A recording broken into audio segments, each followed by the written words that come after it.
নামাজ পড়ার উপকারিতা সম্পর্কে বেশ কিছু গুরুত্বপূর্ণ তথ্য দিয়েছেন মার্কিন গবেষকরা।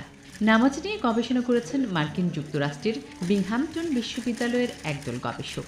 তাদের দীর্ঘ পর্যবেক্ষণ ও পরীক্ষা নিরীক্ষার ফলাফলে তারা জানিয়েছেন, দৈনিক 5 ওয়াক্ত নামাজ পড়ার মাধ্যমে মানুষ স্বাস্থ্যগত দিক থেকে উপকৃত হতে পারে এবং শারীরিকভাবে সুস্থ থাকতে পারে।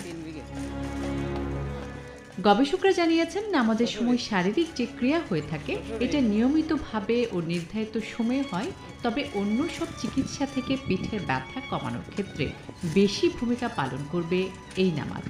বিংহামটন বিশ্ববিদ্যালয়ের গবেষকরা দেখিয়েছেন, যদি কেউ ঠিক মতো রুকু করতে পারে তাহলে তার পিঠে কোনো ব্যথা হবে না, কেননা রুকুর সময়ই পিঠ সমান হয়ে থাকে। এই গবেষণায় মূলত নামাজ পড়লে শারীরিক যে উপকারগুলো হবে সেই বিষয়গুলোকে বড় করে তুলে ধরা হয়েছে, যাতে বলা হয়েছে নামাজ